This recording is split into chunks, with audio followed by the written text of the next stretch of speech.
Looking to sound like you know what's going on in the world? Pop culture, social strategy, comedy, and other funny stuff? Well, join the club and settle in for the Jeff Dwoskin Show. It's not the podcast we deserve, but the podcast we all need, with your host, Jeff Dwoskin. All right, Jonathan, thank you so much for that amazing introduction. You get the show going each and every week, and this week is no exception. Welcome, everybody, to Live from Detroit, the Jeff Dwoskin Show. As always, I am your host, Jeff Dwoskin. Great to have you back for episode 54. That's right, 54 amazing episodes. Can't believe it. Hope you caught last week's with Shannon Wilson and the weeks prior with Jack O'Halloran, Burt Ward, Ted Lange. So many amazing guests to Live from Detroit, the Jeff Dwoskin Show over these 54 episodes. I hope you're enjoying them all. And you know what you're going to really enjoy? Today's episode. That's right, today's episode with comedian Ted Alexandro, one of the funniest comedians around. You loved him on his multiple Comedy Central specials on Kimmel, Conan, his amazing specials on YouTube. You're going to love our chat, and it's coming up in just a few minutes. I do want to take a second to thank everyone listening on the CastBox app or your favorite podcast app and subscribing and liking and telling all your friends about Live from Detroit, the Jeff Dwoskin Show. It's the perfect topic to keep in the back of your pocket when the conversation's getting boring and you're with your friend and he's like, oh, you know what kind of bread I love? I just discovered this new wheat bread. It's so delicious. Dry, yet hey, you can interrupt. Have you listened to Live from Detroit, the Jeff Dwoskin Show, one of the funniest pop culture interview shows in the world that you can listen to on your favorite podcast app, such as CastBox or Apple Podcasts or Spotify? And they'll be like, no. And then you'll be like, well, you got to do it. Put that wheat bread down.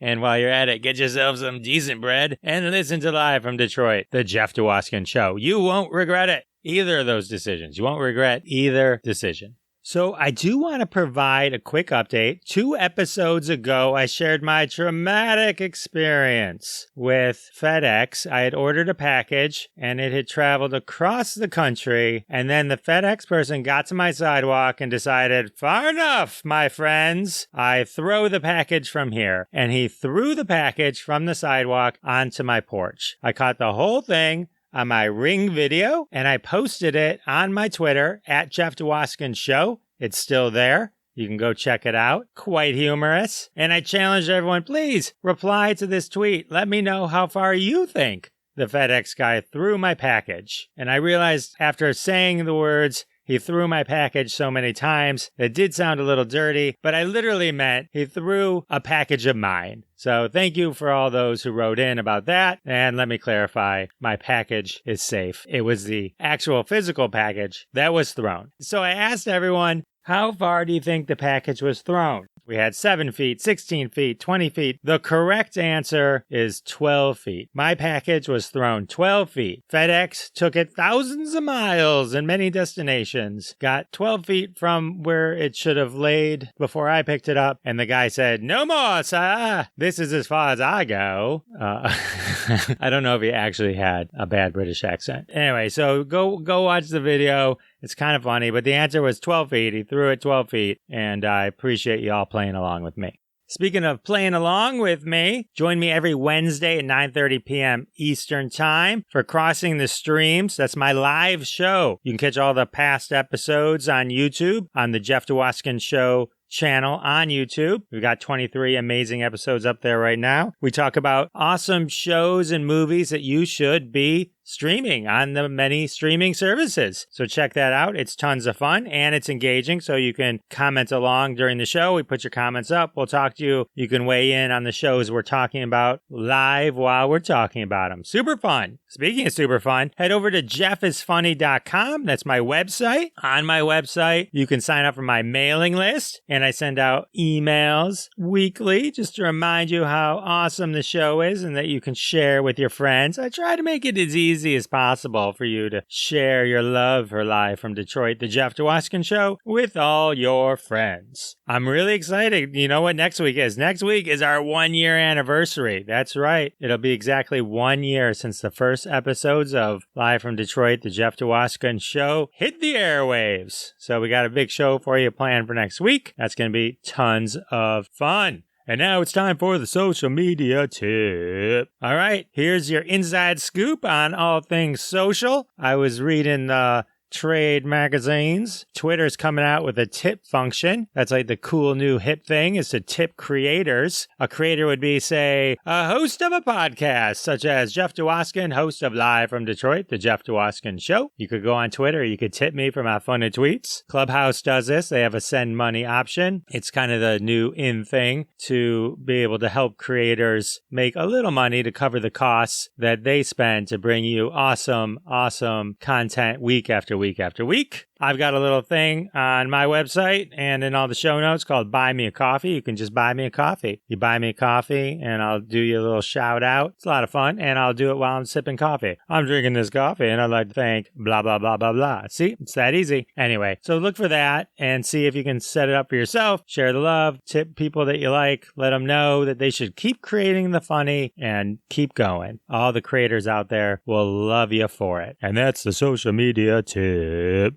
I want to thank everyone who supports the sponsors week after week after week. Can't thank you enough. When you support the sponsors, you're supporting Live from Detroit, the Jeff Dwoskin Show. The sponsors email, DM, text me, call me. They're like, Jeff, we cannot believe the response we get after one of your live advertising reads. I'm like, I know. My fans are amazing. My listeners are incredible. And that's why the sponsors keep coming back week after week. I can't thank you all out there for supporting them week after week. It's how we keep the lights on here at Live from Detroit, the Jeff Dwoskin Show. This week's sponsor, looking to impress your teacher? Trying to keep that doctor off your back? Sounds like you need an apple. That's right, you need an apple. Apples just aren't for eating, making sauce, jelly, or turning into dried fruit. Apples also can woo your teacher and keep the doctor far, far away. But guess what? That's not all. Apples also relieve constipation, reactivate good gut bacteria. When was the last time you were asked, hey, how's your gut bacteria? I don't know. Eat an apple and turn it good. Apples also decrease the risk of your diabetes and protect yourself from osteoporosis. There's so many hidden benefits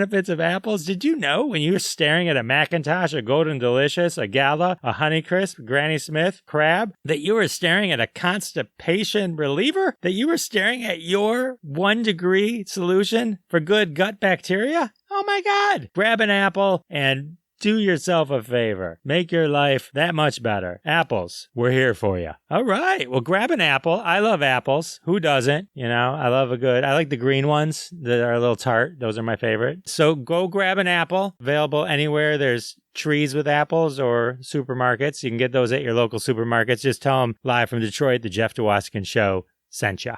Now that we're all free from constipation, living high on our good gut bacteria, it's now time for me to share my conversation I had with Ted Alexandro with you. Enjoy. I'm excited to introduce to you my next guest. You've seen him on Conan, David Letterman, Jimmy Kimmel, everywhere. One of the funniest comedians around. Ladies and gentlemen, Ted Alexandro. Ted, welcome to the show. Thank you, Jeff. Good to be with you again after so many years, my friend. I know, 2004, we worked together at Mark Ridley's Comedy Castle. Yeah, I mean, you know how it is. In some ways, it feels like it was last weekend, and in other ways, it feels like it was 2004. Well, it's funny, like, as I do these and I talk to some people that I haven't talked to in 16 years, it's like in my head, I'm like, it's hard just to kind of wrap it around, the whole idea that so much time has gone by. Yeah. With comedy, you know, like you're constantly working with different people. So when you're thrown together for a weekend and it's, you know, it's an intense kind of intimate experience of like you're watching each other work, you're hanging out backstage, maybe you go out for a drink or a bite afterwards or during the day even. So you become friends and then you go your separate ways and you meet up again over the years. So it's this weird thing where time just loses its kind of rigidity and it's just a very fluid thing that it feels like, you know, like I said, it could be last week, last month, whenever. I'm bad enough as it is with time frames. Like, I remember I was getting my haircut once and the guy's like, wow, we've been together for a while. I go, has it been a year already? He goes, Jeff, you've been going to me for 5 years. I'm like, what? Really? 5 years? Right. How is that even possible? I know. You family-wise right now are sort of like where I was then. I had kids already, young kids. When I finished like my first 10 years of doing comedy, I created a scrapbook, a digital scrapbook. And so I went back because like that first 10 years, I don't know how you were like when you first started, but I saved everything, every flyer, anything that ever had my name on it, Sure. picture, anything like that. I always saved it. Mm-hmm. So I went back and I found from 2004 my page with Ted Alexandro, which we worked together twice that year. Yeah, I remember. This is right. You ready for this? Give it to me. Because this cracks me up. So the backstory is this was my first time featuring. So this was a big deal for me. Oh, wow. At Mark Ridley's Comedy Club, which is like the big club. Yep. And I was a feature and you were the headline. Yes. This is what I wrote, right? I had the pleasure of working with Ted Alexandro twice this year. The first time was my feature gig at the Comedy Castle. I did really great that weekend. After one show, someone came up to me and Ted and said, "You both were amazing." My head was bursting. I had just gotten the same compliment as the headliner. She then continued to say to Ted, "But you, the ladies must want to fuck you." And then I died inside. I remember logging that into my comedy journal as well that weekend. That's hilarious. I remember sitting there. It was like one of those moments where it's like I had never felt better about myself. And then all of a sudden she just turns to you and says that. I'm like, oh my God. I didn't even know that was a secondary competition going on. And I learned. Yeah, the levels of it. You know, that encapsulates showbiz, right? Yeah, the highs and lows in a 10-second span. 10 seconds. Oh my gosh, yeah. And I remember at the castle too. You kind of you have the little merch table there at the end, so you kind of greet everybody as they come out, and that's always such a vulnerable feeling, especially when you're not. You know, I mean, I don't know if it changes or not, but I'm presuming when you become like more of a household name and people know you from stuff outside of stand-up, it's a different relationship as opposed to I was usually and still am largely in a position where, you know, maybe there's a handful of people that know you from stuff, but a lot of times it's people that are maybe just going to the comedy club and they are surprised, like in the case of whoever approached us, you know, they're kind of just coming to a night of comedy. And, so I think a lot of times they are surprised if they enjoy you, because I think people foolishly sometimes have this notion of like, there's, you know, however many it is, 10, 20 comedians that they know. And then everybody else is like an open micer or just, you know, someone who's like trying to break big or whatever. A lot of times when people just go to one of these comedy clubs, they're like, oh, I'm just going to go see comedy tonight. And it just happens to be whoever. A lot of times, you know, sometimes they do say, oh, this is my favorite comedian, I'm going to go. Yeah. It's definitely different. I always found it fascinating because like that Comedy Castle had been there for decades. And like the people that would come in, older people, you know, older then, but my age now.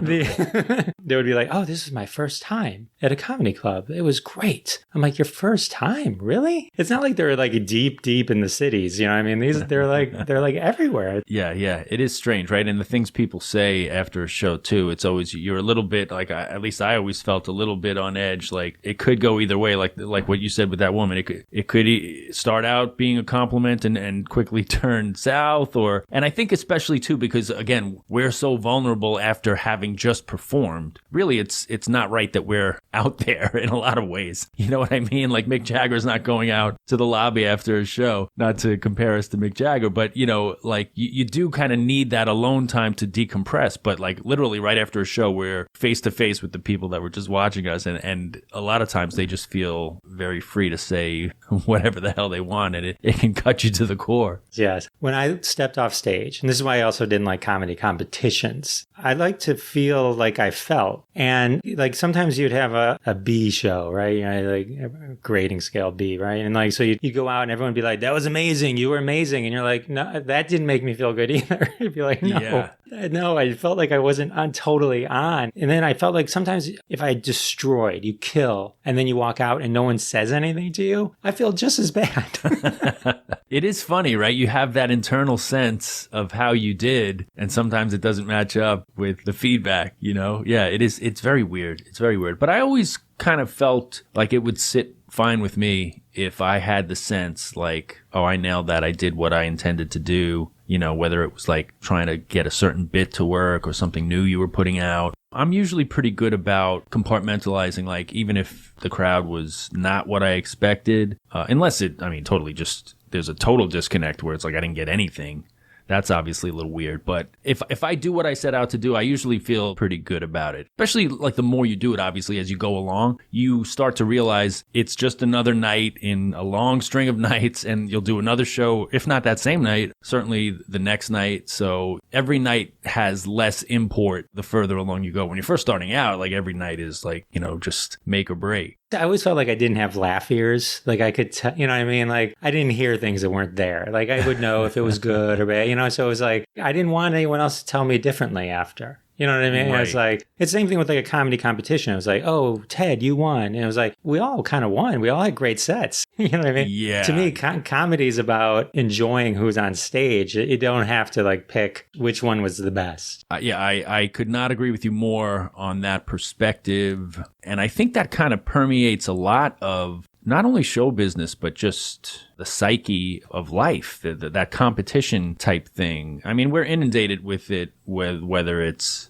we saw it with Last Comic Standing, obviously, and now all these shows, America's Got Talent or The Voice or on and on, Shark Tank. They're all kind of pitting one against the other, and there's one winner, and everyone else is varying degrees of loser. But yeah, I agree with you. And that's why I never did those shows, because to me, it kind of flies in the face of what I think of comedy being to begin with. We're not all on stage at the same time. You experience this person and their vibe, their energy, their style, and then you experience the next person, and it's not a competition, I understand how that works for television and for ratings and packaging and all that, but that never appealed to me, and it kind of galled me, actually, which is why I never went out for any of those shows. I went after one once, but I did not make it. Fair enough. You weren't meant to, the comedy gods would not let you get through. No. But it was funny because I flew down to Florida to get in line because Mark Ridley had gotten me and J. Chris Newberg kind of like an in, right? But yeah. He missed the flight. This is before cell phones. And so I'm in line for 4 hours until he got there. Wow. And while we're in line, everyone's talking about, Kathleen Madigan's already in the house and John Heffron's already in the house. And like everyone was like listing off every single person that was. So you start to slowly realize, because nobody knew like reality TV in the beginning was how fake it was. So at least, not the masses, right? Right. Like I was like season 1 Survivor. I was like all into it. I wasn't like, I didn't come in later. I was like, oh, this is as real as it gets, And then later you I remember being backstage after the thing because my friend was going to make it to the night after. And I remember Jim Norton was there too. He made it to like that show also. But then they started talking to this guy, Buckstar, and he was like their plant at every city. And then I remember seeing it and going, oh my God. You know what I mean? It's like, yeah. It's just a show. There was one season where they let a guy go through and he ended up winning. And I was like, there's no way that guy deserved to even get through. The first? No, not even talking about. He won the first one, but I'm talking about like a later season. Yeah. It's like, no, there's too many variables. And definitely as reality TV went along and you could see them putting their hands and on the scales and dictating the way things would go and shooting things certain ways. Yeah, it was favoring different people. And so it's not even, on the one hand, they're saying, yeah, come on, what's the big deal? Just be part of a competition. But it's not even really that. As you say, your stomach is kind of sinking as you're standing online and you're finding out that the house is already half full. Exactly. Yeah, it's bizarre. Let's go back in time. So you were a teacher before you went into comedy. Yeah, pretty much. Like as I started, I was teaching during the day. How hard was it to step away from teaching? Because to be a teacher, I think you have to you probably were very dedicated to that. People who choose to be teachers are very giving, and that's I want to do this and educate the young. What bit you that moved you into the comedy full time? Well, I would say it was not difficult at all for me to step away because I had been doing it for 5 years at that point. As I said, I was teaching during the day at a couple of different schools in New York. So I was fortunate that, I was doing a job that I did love. And, as you say, it was fulfilling. I was teaching music. I had a degree in music. So I was teaching elementary school music. So that was fulfilling and creative in its own way, and also public speaking and, being in front of groups. So I think it definitely helped with all of that as well, so that it was a good complement to pursuing comedy at night, like finding your voice, that kind of thing. Because I think as a teacher, you do that as well. You kind of find your style, your voice, what fits you in front of a class. But, as each year went by, I was enjoying teaching less because comedy was clearly what I wanted to do and was starting to make a little bit of money, and I was getting more opportunities, signed with a manager. So yeah, it was becoming clear that that was going to be my path. And I even probably left a year later than I should have. I was kind of burnt out on teaching by the time I got out. Yeah, I left like halfway through the year. I told the principal I'm going to leave after the holiday break. But it was cool. I mean, by that point, I had done Conan that October and left teaching in January, I guess. So by then, like the whole school knew I was a comedian, and all the teachers knew. So it wasn't like a surprise or anything. They all knew that I was, somewhat legitimate. That's awesome. You did Conan a couple times. You've done Letterman, Kimmel. What's it like just preparing for a guy that's never done it? What's it like? I mean, I'm assuming some people are listening that have never. What's it like preparing like for that? And all the sets have to be different. I've seen some of your sets on it. I mean, it's always like this, it's got to be this tight thing, and it's controlled, right? Because it's going to be on TV. So they're like probably very specific. Yeah. What's it like kind of getting through and landing on the final set that you do? Well, it's definitely different than just typically doing your set that you would do at a club. Don't have the freedom, as you said. It has to be vetted by the booker. And depending on the show, the booker can be pretty easygoing and allow you to pretty much submit your set and approve it more or less. Typically, you'll submit more than you wind up doing, and then they'll say like, okay, let's lose these couple of jokes or whatever. So as I went along, I became a little more savvy to submit like the ones that I kind of knew that were going to get cut, because like this group of jokes work better together. So I was pretty sure like they're going to approve all this and these will be the ones they cut anyway. But yeah, you kind of become, it's the same way that learning how to do a set at a club is a certain skill, and getting your legs there, and different clubs too, right? Because like your home club, that starts to become very comfortable, very familiar, and you hit your stride there, and there's less variables as far as things that might throw you. Same thing with doing a television set. Like my first one, I think Conan was the first like big one that I did. I had done some like regional things. But yeah, Conan, I remember just working really hard on that, preparing, just running the set countless times, and really making a point to memorize not just the set list, but also each of the kind of opening lines of the jokes, and then the transitional lines. Like, here's how this joke ends and how this joke begins. So just having that kind of fluid train of thought, or just that there was a seamlessness to the flow of a set, so that I also, because you know how it is when you're on stage. When there's a reaction, be it laughter or applause, and oftentimes with TV crowds, they applaud more than they laugh. So I wanted to be mentally prepared for however they react. My mind is already ready for what's coming, so that I'm not lost in the moment of how they're reacting. So yeah, just a lot of that preparation that goes into then hopefully being able to enjoy the moment. I think I got better as that went along. In the early going, I was just so excited and so amped that I think I was a little probably overexcited. But then I settled into being able to own it more. So the day after Conan, who's calling? What's ringing? like what were the spikes that you got?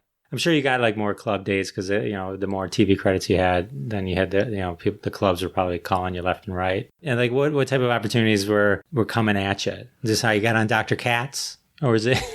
Yeah, I can't remember the timeline. It was probably somewhere between, the Conan set, and because that was the first one. And then I had done a Comedy Central Presents half hour, maybe within a couple of years of that. The Dr. Katz thing probably came along after the Comedy Central half hour, just because I was in the Comedy Central pipeline, and he probably maybe saw the special, or however that came to be. Yeah, I do remember that after the Conan set, for myself, and I think, just people in general, the industry, other comedians, they look at you differently. It's a stamp of approval that you've got some heat on you and you've done one of the major shows. It just legitimizes you in a way in your own eyes and in the eyes of others that I think you can kind of exhale a little bit and, as I say, just own things, own yourself, own your own energy a little bit more, because so much of comedy is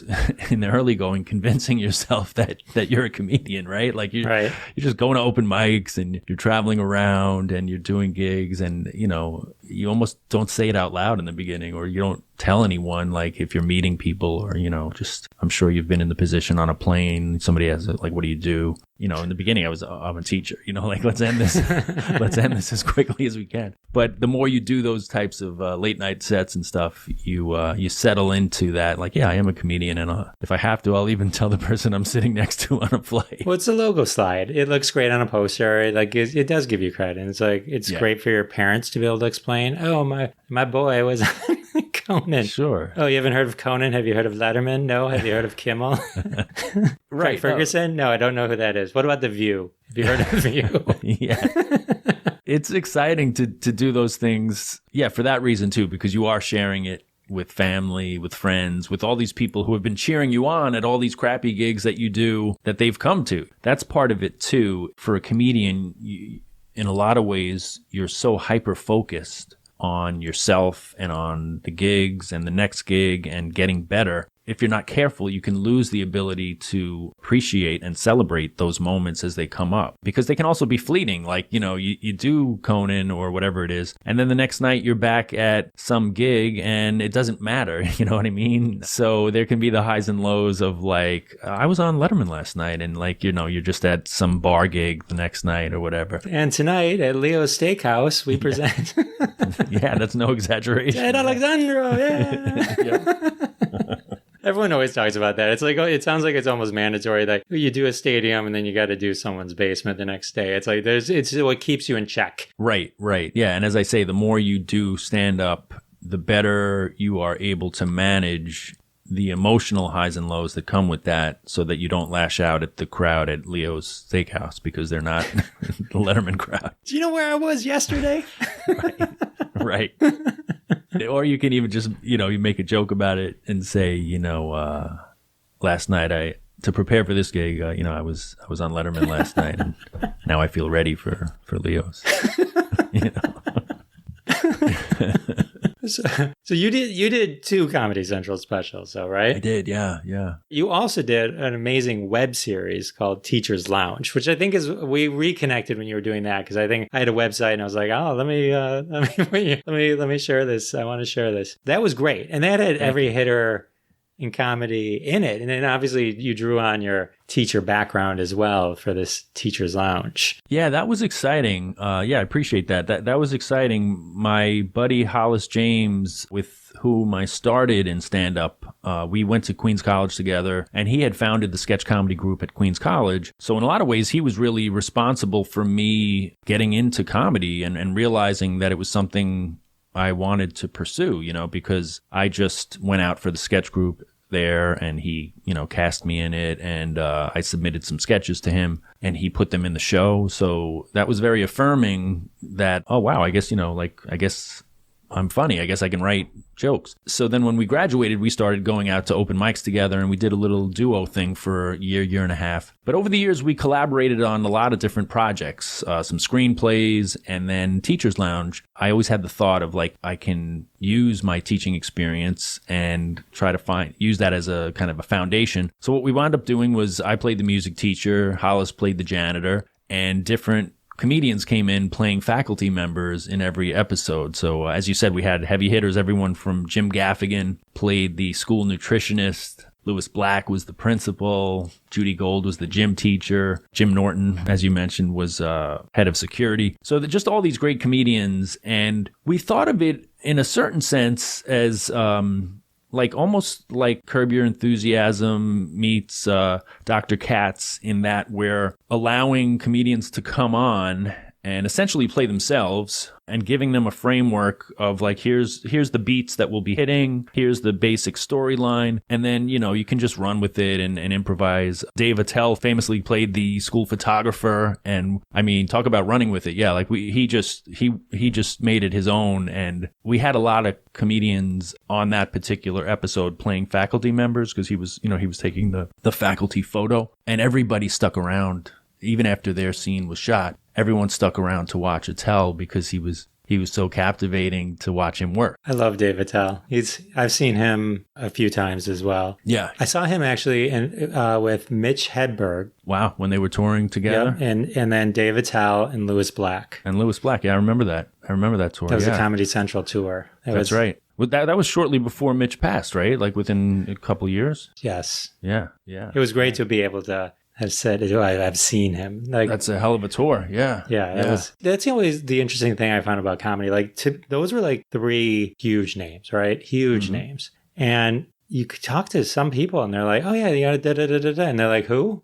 They're like, how do you not know who these people are? It's like, it's amazing to me. Like I guess it's the same thing with actors and certain in certain music groups and stuff like that. There's just certain people that know who they know. But it was always like, how do you not know these 3 people? It's like, yeah. Maybe because, you're in the world. I was in the world. This is who I looked up to. And we're always a bit ahead of the curve because we're working with these people or know folks who have worked with them, or we just know who's good and who's coming up. But yeah, Dave always kind of stood to me as a real genius. Just a guy who was so quick and so smart and so singular. Yeah, I mean, coming up through New York, getting the chance to watch him night after night was a real gift for me as a comedian coming up, because you're watching a real virtuoso just, do his thing. He was so good. I think it was before Louis Black probably was on The Daily Show all the time. So I think there was just before that too. Yep. So Teacher's Lounge. So why didn't Comedy Central pick it up? It seemed like it would have been like such an amazing show. Thanks. Yeah. It was disappointing.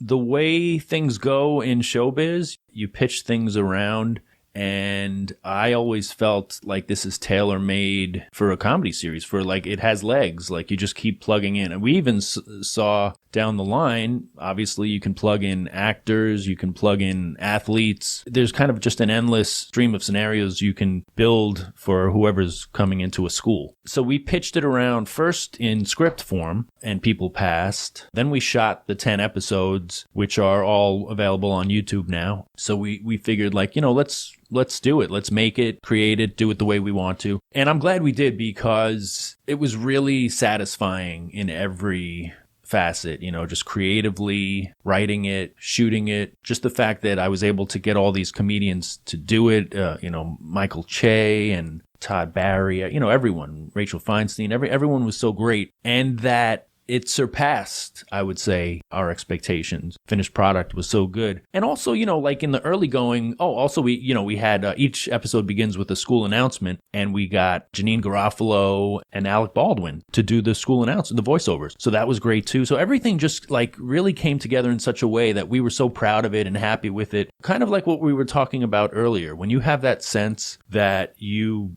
did what you set out to do, or even surpassed it, like, what else can you really ask for? That feeling was really satisfying.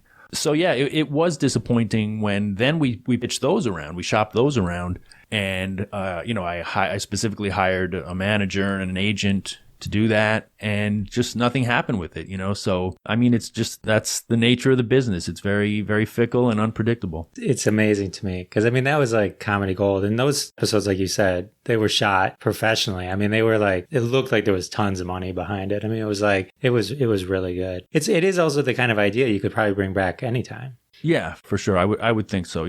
I'm a big believer that, you don't know when the right time is going to be for anything, a particular project, for you to hit with something. I'm also a big believer that you're always accumulating skills and tools that will help you whenever that thing does come. So my hope is whenever an opportunity comes, I've already shot a successful web series that I'm very proud of, and, that I co-wrote, I starred in, I helped to direct in a certain sense, even though we had a great director, Matthew Weiss. But I was, helping the comedians in terms of directing what we needed from them because they were my friends. So yeah, what I'm saying is all of those skills will help me Yeah. as I go forward. Absolutely. I found that in life too. Someone's like, well, I'm like, oh yeah, I do have that.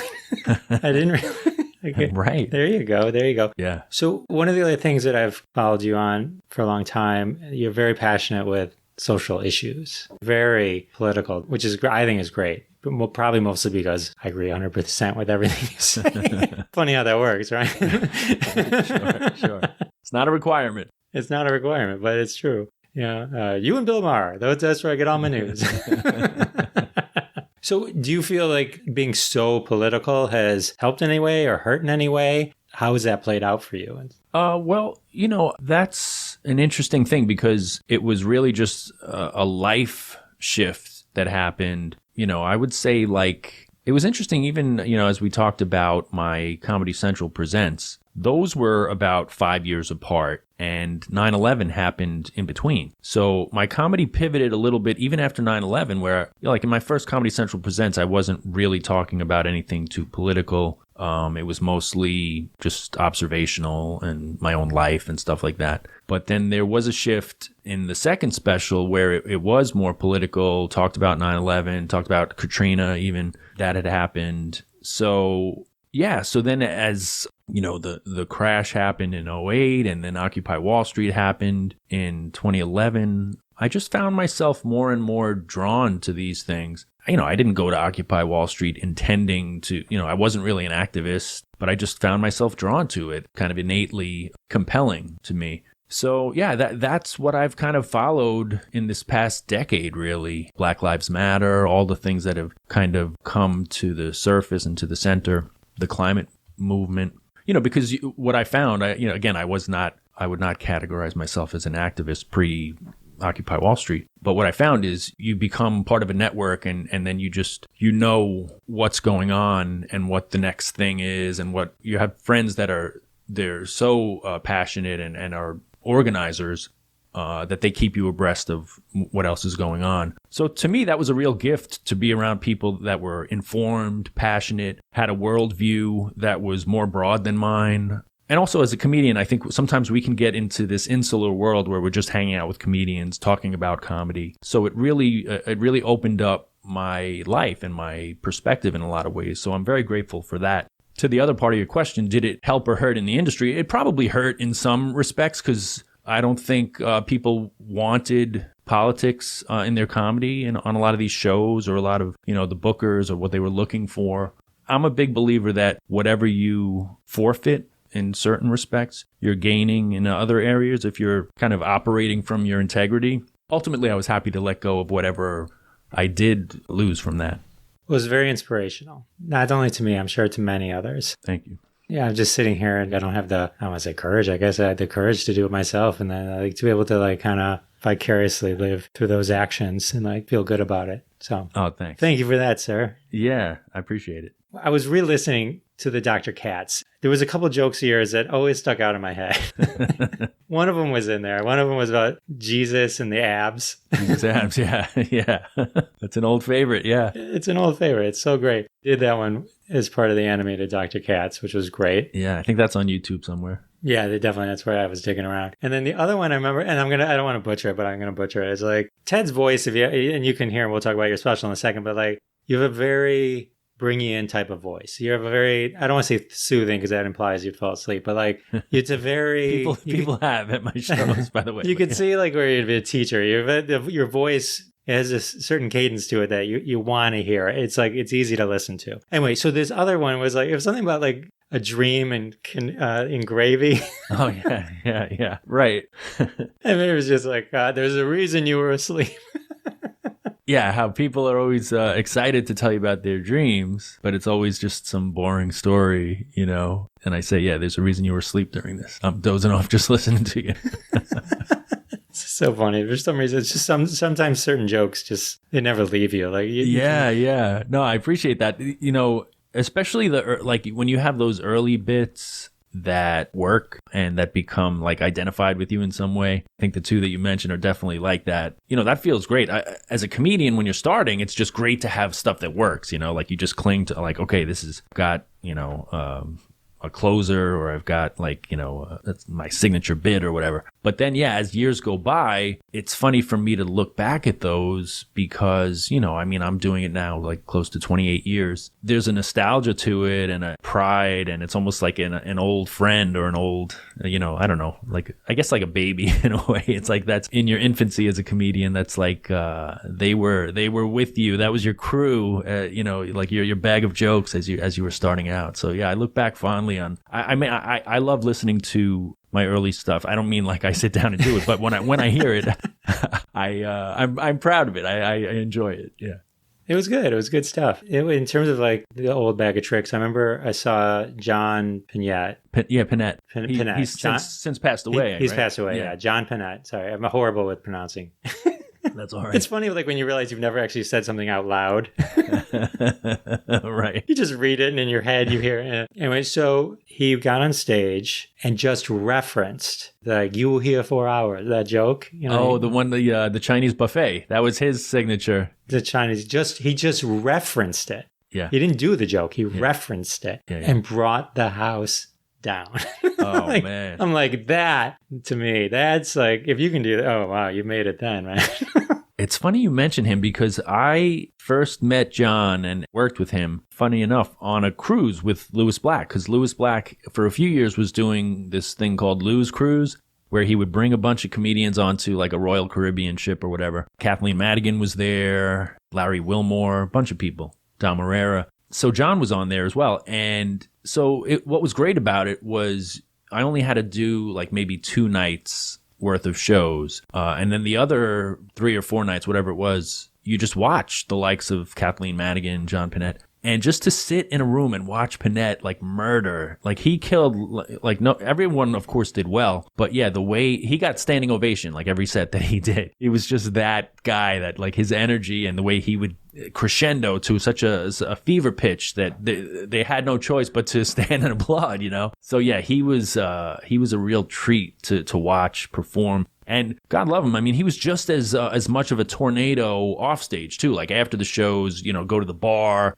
And I remember him like ordering drinks for me, and I'm not a big drinker, but he's like, Alexandro, what are you having? I'm like, I'll have, I think I had like a Bailey's on the rocks. And he's like, give me 3 Baileys on the rocks. And he'd like put 3 in front of me. I'm like, I'm really going to probably just drink half of one of these, But that's the way he was. And he'd order like every appetizer they have. And, he was just engaging everybody at the bar. And like, he was always on stage, that kind of, energy and personality. So he was a lot of fun just to witness, That must have been fun. I met him backstage in the green room and he signed the flyer for me, which was cool. Yeah. It's always sad when you lose someone like that. It's so funny. It's like, oh man, so funny. And yeah, young too. I mean, he had to be like, what, 45, maybe 50? Yeah, I can't remember. Yeah. But, and as you said it, I wonder too, like, would he even have, I guess he probably would have still been able to do the Chinese buffet bit. But, like with the PC culture now, you wonder if that bit even would, they probably wouldn't show it on TV. He could probably do it in clubs.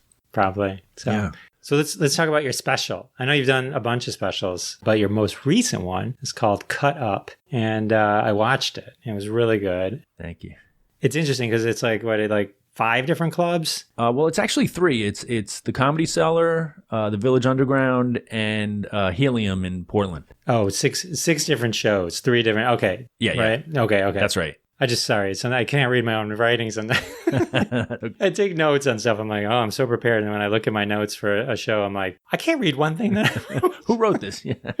So the Comedy Cellar that's like one of my quick tangent because we mentioned Dave Attell earlier. Mm-hmm. Anytime I would go to New York, just as a tourist, go to the Comedy Cellar. It's the greatest place. Anyone listening, you go there and you get headliners like Ted Alexandro. I think Aziz Ansari showed up once. Amy Schumer showed up to one of the shows to test a Roseanne Barr roast material. It was like every person there. Dave Attell, I think, was there 4 of the 5 times I've been to that club, And then they always hang out after, which is kind of cool. Yep. It's all headliners doing like 15 minutes or so. Yeah. The Cellar it's like the Yankee Stadium. It's just the iconic venue of stand-up. I don't think really there's any other place like it. I mean, I guess you could argue maybe in LA, the Comedy Store or other places. But for my money, the Cellar, because of the unpredictability, as you said, like who might pop in on any given night, I mean, I was there one night when on the same night, I think it was Chappelle, Seinfeld, Rock, and who was the 4th? Maybe it was Amy Schumer. Yeah, but just these like big stars that happen to come all on the same night, and the crowd is just expecting, they're just expecting a great show, but you never know who's going to be there. So it has that energy. And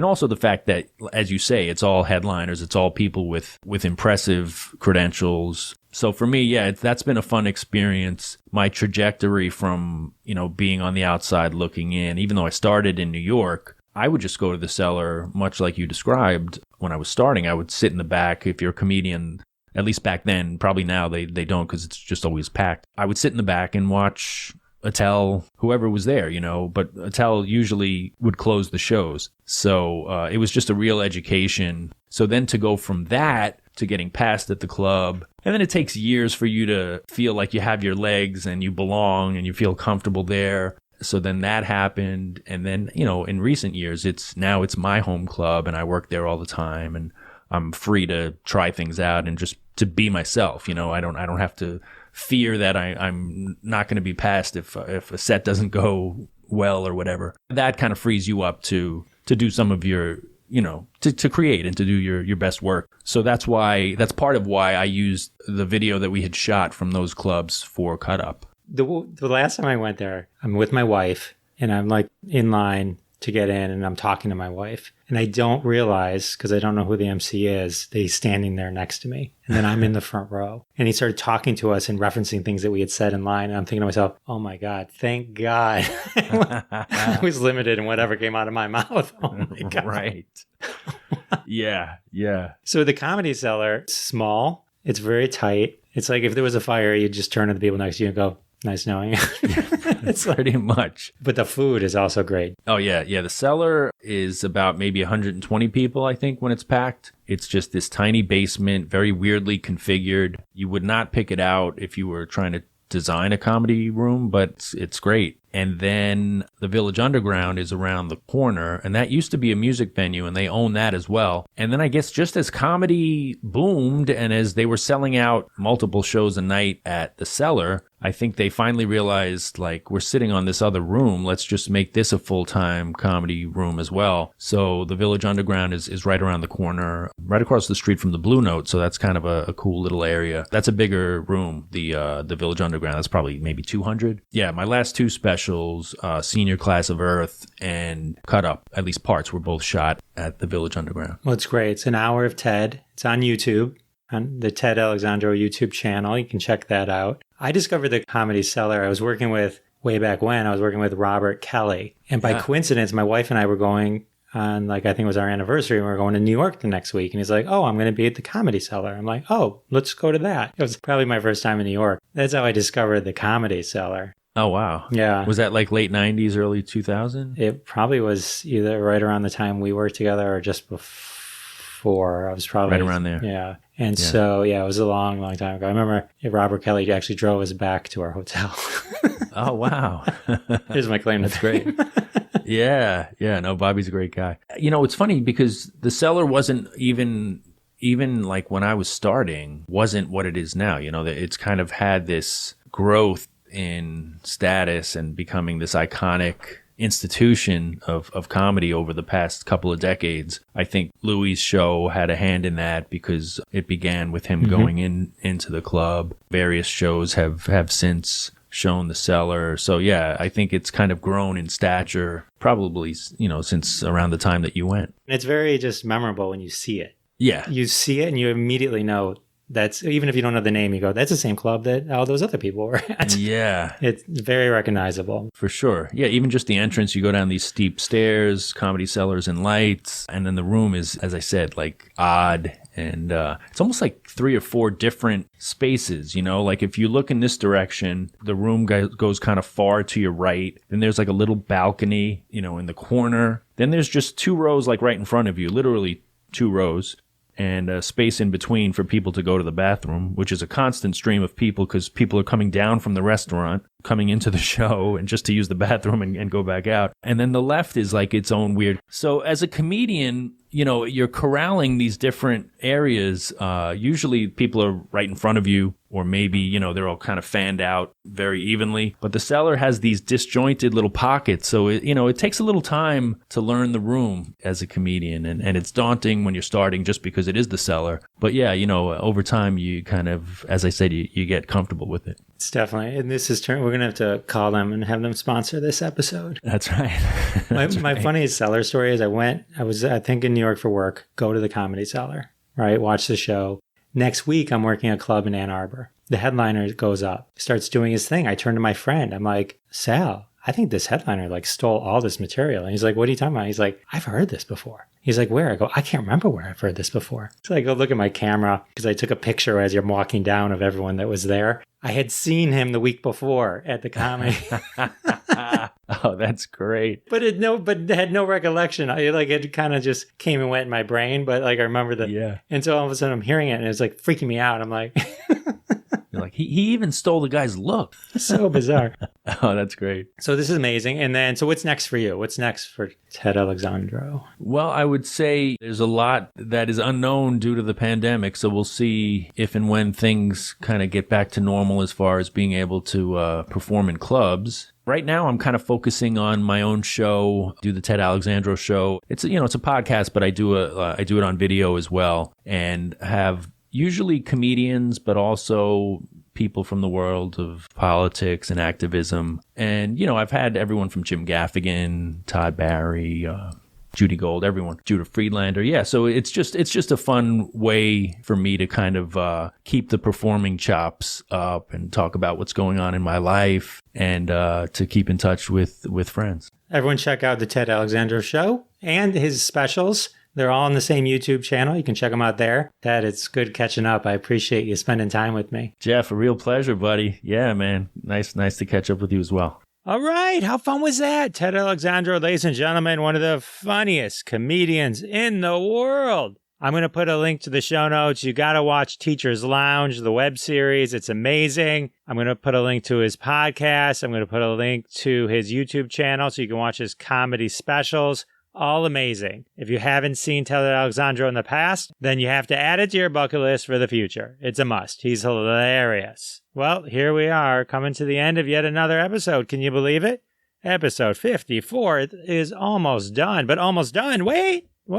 It's not done yet, because you know what time it is. It's time for a trending hashtag from the family of hashtags from the hashtag Roundup. That's right, hashtag Roundup. Follow us on Twitter at hashtag Roundup. Download the free hashtag Roundup app. Play hashtag Twitter games with us all day, every day. And one day, one of your tweets may show up on an episode of Live from Detroit, The Jeff Dwoskin Show. Fame and fortune await you. Asterisk. Legal note.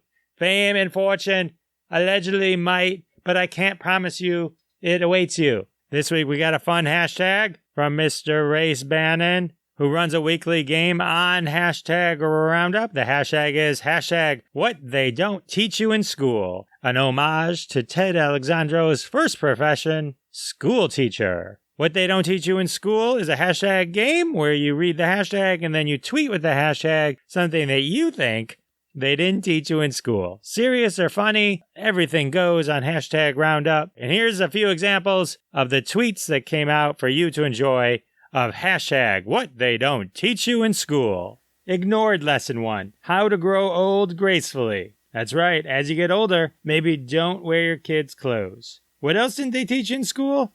Beer before liquor. That's right, that's something we just learn and pick up in college. Another thing they do not teach us in school, how to fold a fitted sheet. Oh my God, that torments everyone for a lifetime. These are some amazing hashtag what they don't teach you in school tweets. Here's a good one. That one day soon, mom and dad are going to stop paying for everything. What? Every kid says with a gasp. A very important lesson not taught. Don't stop believing. That's right. We had to all learn that from Journey. A lesson that we had to learn from Saturday Night Live. And because they did not teach us in school, cowbell may be the answer. The answer, the only prescription, is more cowbell. I apologize for the worst Christopher Walken impression ever. Let's get back to hashtag what they don't teach you in school. The best ways to fake your own death. Yes, that could be important sometimes. I'm not sure when, but hopefully the FBI and CIA are not listening right now. Vacations are important. That's right. Take a break. Work-life balance, folks. How to refill the ice cube tray. That is definitely something they do not teach you in school. And I had many, many roommates that did not know how to do that. How to survive the apocalypse. Again, they do not teach you this in school. You can see like when people rush for toilet paper and gas. No one has a clue. We're all doomed. Another lesson they don't teach you in school is how often you'll burn the roof of your mouth while eating frozen pizza. This is something that everyone should be prepared for before leaving for college. High school is remiss in not having an entire class on this topic. How to calculate sales tax. That is something they do not teach you, but also they don't teach you how to tip. It's 20%. You just take 10% and then double it. Little tip from me to you. Another hashtag what they don't teach you in school. All the funniest parts of the movie are in the trailer. Oh, that is unfortunately so true. How to make shadow puppets, how to file taxes, and of course, one of the most important things that hashtag they don't teach you in school, how to avoid death. Oh, stay alive, everyone. Figure it out on the Twitter. All right, those are some fun hashtag what they don't teach you in school. As always, all those tweeters will be retweeted at Jeff Dwoskin Show and listed in the show notes. Show them some love, give them some retweets, play along, and one day one of your tweets may show up on a future episode of Live from Detroit, the Jeff Dwoskin Show. Well, here we are at the end of episode 54. Thanks to everyone for hanging on, chilling with me for yet another week. Next week is our 1-year anniversary. Pretty excited for that. Gonna put together an awesome show for you, and I'll see you then. Thanks so much for listening to this episode of The Jeff Dwoskin Show with your host, Jeff Dwoskin. Now go repeat everything you heard and sound like a genius. Catch us online at thejeffdwoskinshow.com or follow us on Twitter at Jeff Dwoskin Show, and we'll see you next time.